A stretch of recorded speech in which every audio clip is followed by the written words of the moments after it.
Indian national developmental inclusive alliance, जिसे विपक्षी दलों का एक गठबंधन माना जाता है और एक बेहद सोची समझी रणनीति के तहत इन्होंने शॉर्ट फॉर्म में इसे नाम दिया इंडिया। और ये वर्तमान की बीजेपी सरकार के खिलाफ अब चुनावी मैदान में उतरने के लिए साझा रणनीति बना रहे हैं। अलग अलग राज्यों में आपस में ये समझौता करके सीटों का बंटवारा करके बीजेपी सरकार के खिलाफ लोकसभा का चुनाव लड़ना चाहते हैं। लेकिन अगर अलग अलग राज्यों की बात करें तो इसमें एक ऐसा राज्य है जहां इस इंडी गठबंधन को दूसरे राज्यों के मुकाबले कुछ अलग तरह की परेशानियों का सामना करना पड़ेगा, और वो राज्य है महाराष्ट्र। 48 लोकसभा सीटों वाले इस राज्य में स्थिति दूसरे राज्यों से अलग है, क्योंकि अगर सबसे पहले दूसरे राज्यों की बात करें तो देश का सबसे बड़ा सूबा है उत्तर प्रदेश।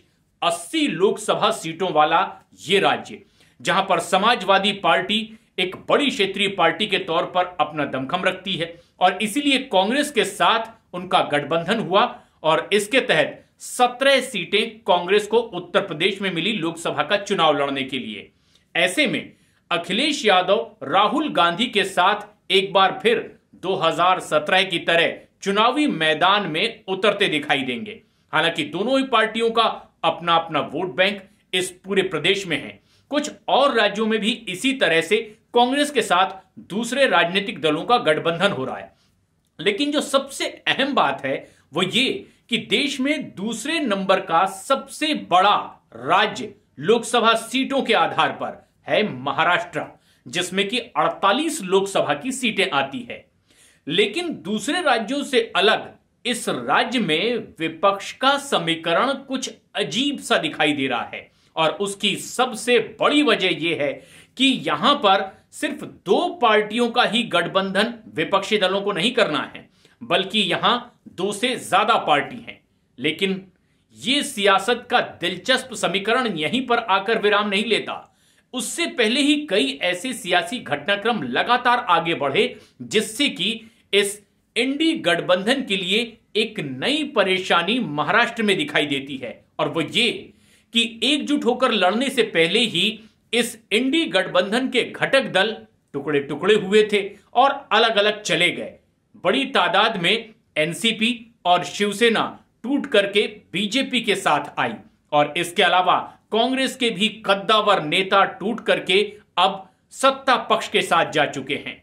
सबसे पहले अगर बात करें शिवसेना की, तो शिवसेना बाला साहब ठाकरे की पार्टी, जिसकी कमान इन दिनों उद्धव ठाकरे के पास थी। लेकिन जब उनके ही अपने साथी उनका साथ छोड़कर अलग हुए, सत्ताधारी बीजेपी के साथ चले गए, तब इसकी लड़ाई कोर्ट तक पहुंची, चुनाव आयोग तक पहुंची, और आखिरकार क्योंकि ज्यादातर नेता अब उस शिवसेना के यानी उद्धव ठाकरे का साथ छोड़ चुके थे, और उन्होंने दावा यह किया था कि जब ज्यादातर लोग लोकतंत्र के मुताबिक बहुमत के साथ अलग हो रहे हैं तो नाम और निशान उनके साथ ही रहेगा।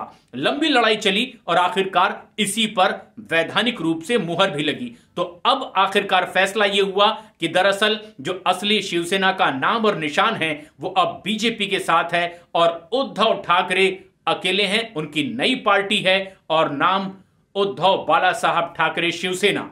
लेकिन इसी तरह से हशर कुछ एनसीपी का भी हुआ।